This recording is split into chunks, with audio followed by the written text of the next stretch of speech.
Ladies and gentlemen, Ashiq Rahiman. Thank you.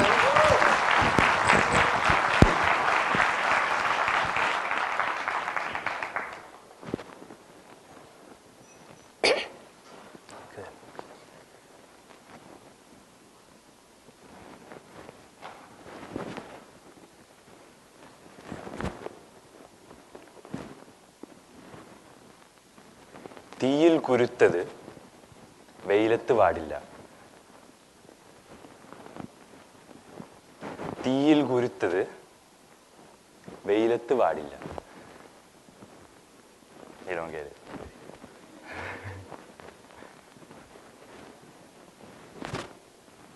തീയിൽ കുരുത്തത് വെയിലത്ത് പാടില്ല. നമസ്കാരം. Namaskaram. Namaskaram. Namaskaram is a word in Malayalam. Malayalam is a language spoken by people whose roots lie in Kerala, or Kerala as we call it. Kerala is a state in the southwestern corner of India. India is where my people are from.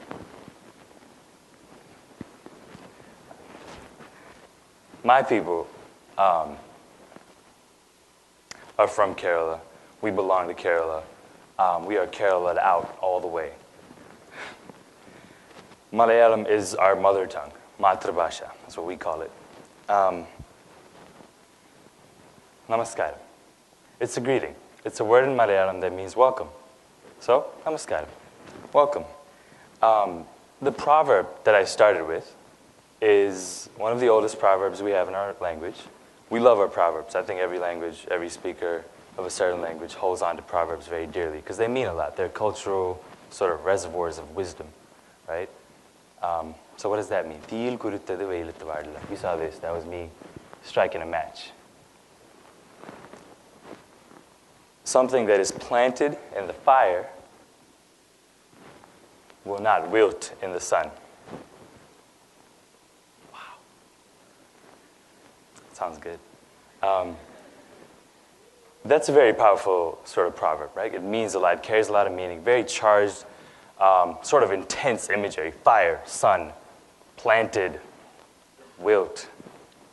Raise your hand if this sort of reminds you of something or someone, maybe an event in your life. If it means anything to you, raise your hand. I'm not asking you to sing the national anthem. Don't be shy. Raise your hand. Raise it up high. Perfect. All right. All right. Does this mean a lot to me, this little saying? Absolutely. Does it have anything to do with my presentation? No. I just wanted to put it out there. I just wanted to put it out there because I was thinking about getting it tattooed on my back. But I see it's well received, so I might go ahead and do that. In March 2009, I was at a party, and I was talking to a young woman, absolute knockout, I thought. And she was kind of interested in me, and I was kind of interested in her. And for over a semester, we had just been playing this game, right? We'd been negotiating the terms. And in my opinion, the trail had gone cold. And just when I thought that, she started to pick it back up. So I said, okay, all right. So we're at the party, we're having a good time. A young man walks in. So she says, I bet you he doesn't know my name. Well, I said, that's your friend's brother. I'm sure he knows your name. She said, how about this? If he does know my name, I'll buy you coffee tomorrow. Yeah. So, ever the smooth one, I said, you know what? I don't like coffee, but you're on. So he came over. He got the name right. The next day, we went on our first date. That was also my first date ever. I was about 10 minutes late. My mom had called, and she had some very important things to share with me. So I was late. And we sat down. We pretended to study for about 5 minutes, closed our laptops and our books, and just had a nice little conversation. About 2 hours later, it was time for me to leave. And again, smooth as I ever am, I said, hey, you didn't buy me anything. Don't think I forgot. So we walk back in. She gets me tea or something. I don't remember. And we walk out, and we're looking at each other. You know this. Just imagine the scene. I had a really good time with you today. Yeah, I agree. We should do this again. Yeah, totally. Right? Very normal. So obviously we go in for the hug. It's a sort of chilly March day, 2009. It's cold. We have our coats on. Big old coats, big old backpacks. The hug is difficult. It's difficult to execute in these conditions. It's difficult. Because, I mean, I don't want to hug your bag, but it's hard to find that space between the bag and the coat. So I'm scrambling. I'm like, I'm not making any progress, but she just locks in immediately. I'm like, whoa, whoa. I don't want to act like I'm not reciprocating. All right, I did have a good time. It was real. So I'm looking for the space. I can't find it. And I realize this is a matter of time. Time is of the essence. This is crucial. I got to get this right. So instead of going, over here, I just go under.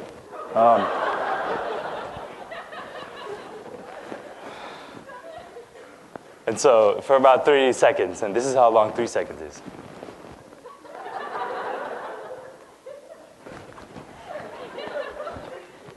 Yeah, it's my first date. I don't know why, but there wasn't a second date. For some reason, it just never happened. And this story actually does have something to do with my presentation.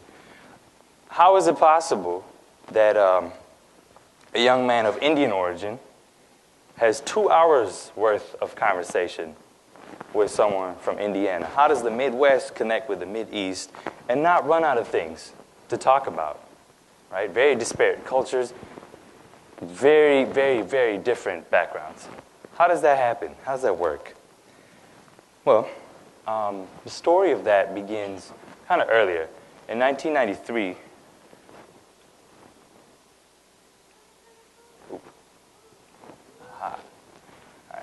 In 1993, 8th of August, I turned 4. My 4th year was a big, big year in my life. A lot of big things happened when I was 4. We moved to a new neighborhood. I was surrounded by people I had never seen before, never interacted with before. This was a big year. I was very happy. And we moved on my birthday, so it was like the perfect gift. And I actually have a picture of me on the day that I moved. If you notice, I'm really happy. This is me. I don't know if you can tell, the colors are kind of blurred here, but I was really happy, right? This is a new setting. I'm having a good time. Now, I noticed that these are very new playmates that I'm about to interact with. Very new. All the kids I've known before are Indian. We all went to the same school, spoke the same language, and had pretty much the same story. So I was comfortable. But here, things were new. Things were very different. I noticed that English was a little different. Did I speak English? Absolutely. Was it the same kind of English? Not really. All the kids that I was now interacting with went to British schools, so they had British accents. And the school that I went to was an Indian school, K through 12, 14 years of solid Indian education, a very different accent. So I was watching my sister sort of interact with everybody else. And my sister is a lot better at this, right? She was very outgoing. We are completely opposite, diametrically opposed. Very outgoing, very friendly, very loud. And I was just very shy, very timid. So I was okay sitting in the background and sort of watching everything play out. I would never just go in and play. I'd just wait for somebody to ask me, hey, do you want to play? Yeah. And then 10 minutes later, the sun would go down, so I have to go back in. But I was happy. But I noticed that everybody was making fun of her for the way she spoke, right? The way she spoke English, it was the same language, obviously, but the accent was different, and everybody made fun of her. And I was a very self-conscious child, so I didn't want to go through that. So here's what I did. About 2 to 3 months of silence. I just sat and observed and listened. It was difficult. But after all that, one day I just charged into the playground. And I said, can I join you in the games? And everybody stopped. The whole world came to a standstill. Well, my world did. Because everybody looked at me like, what? What? He speaks in a British accent? We've never heard him speak before. And what? And wait, that's your sister? What's going on? right? It's a complete change. Anyway, this is a very simple diagram. So you see, up top I have British folks. In the middle, Indians, Arabs, Dubai. Now, Dubai is sort of a very diverse place. Just about everyone from all over the world has some sort of representation in Dubai, particularly the neighborhood that I lived in. So one thing we all had in common was that we were from somewhere else. One thing they had in common was that they spoke the British sort of accent, and that was something I had to maneuver into. And in Dubai, the more British you sound, the more sophisticated you seem. And the easier things become for you, the more seriously you're taken.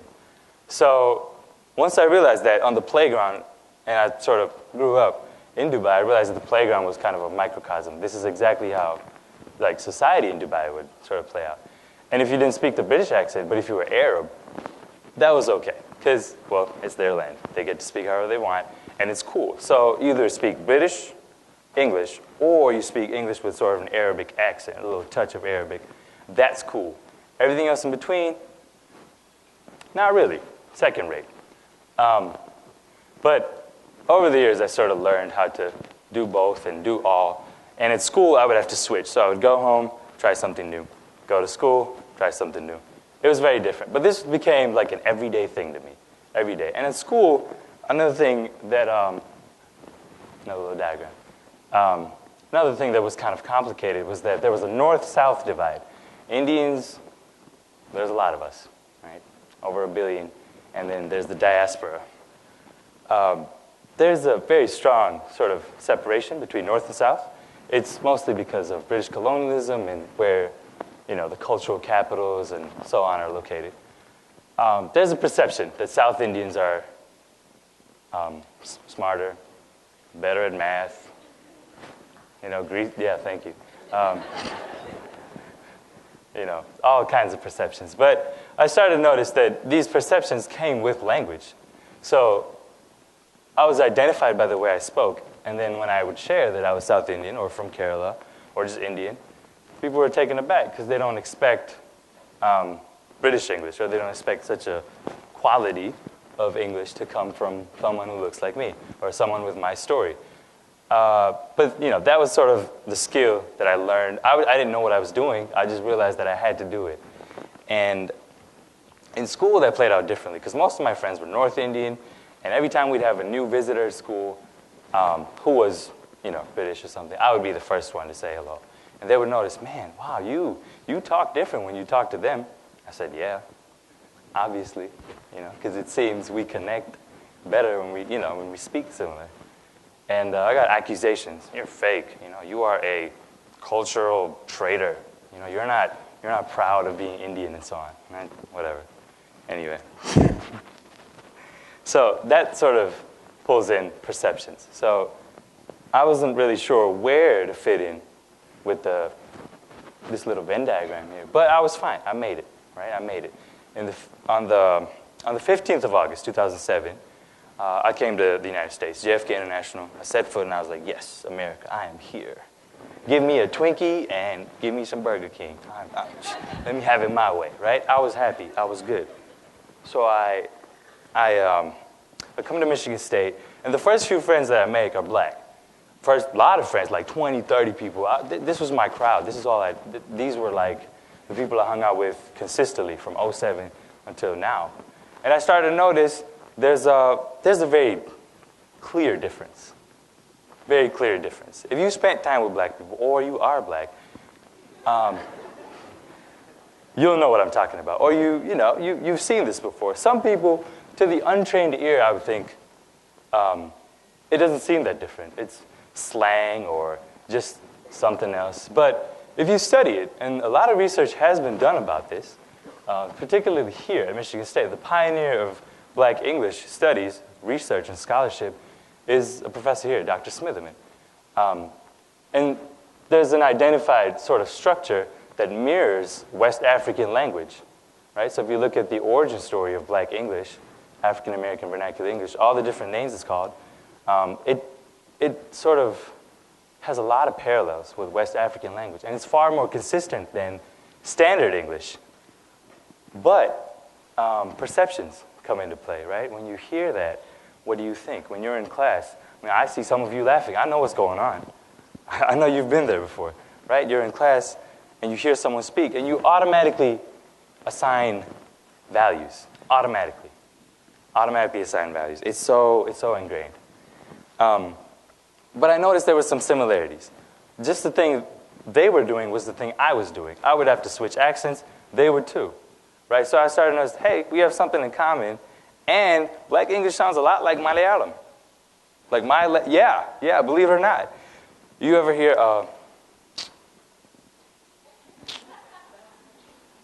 some of my friends have a way to like type this out on Facebook. Right? It's a sign of disapproval, obviously, if you know this, duh, right? And how about this? Mm-hmm. You know what that means? Like, we do the same thing. Like, my society, my culture, we do the same thing. So I was just drawn to that, drawn to language, did a little research. And my friend and I do a Black English seminar. And one thing we talk about is code switching, right? The art of code switching, being able to sort of maneuver different accents. And if you expand that a little, maneuver different cultures, different settings. We all kind of do it day to day. You wouldn't talk to your professor the way you talk to your friend. You wouldn't talk to your mother the way you talk to, say, your wife. You know, there are different approaches to everything. We all kind of do this already. But if you take a sort of intentional approach to this, yeah. That's me, really happy in between all the three. Code switching is that sort of practice. The ability or the process of going back and forth between different cultures, between different settings. That's what code switching is. A lot of us do it. One thing I would suggest is to think about that. So what? That's not a big deal. Some of you have heard this before. It's nothing new, right? So what am I saying? Do I have a big message for you? Absolutely not. But think about it. Right? When you go through life and when you leave here, you think about all the people you interact with. But this is particularly true of international students and domestic students. When we interact, the kind of things we talk about, the kind of things we automatically assign to the people we meet. Watch that. You don't have to change it. Just watch it, right? Observe. Be very, very self-aware of what you're saying and what you're thinking. And understand that a lot of people come with insecurities about language. They're very afraid of how they're perceived. And a lot of that can limit how much they say, can limit how much they feel comfortable sharing. So watch that is my message. That's a word we never use. I don't think anyone can read this, so I'll read it for you. It's nanni. It means thank you. For some reason, we never say thank you in our culture. I don't know why, but that's what it is. So thank you. Thank you for listening.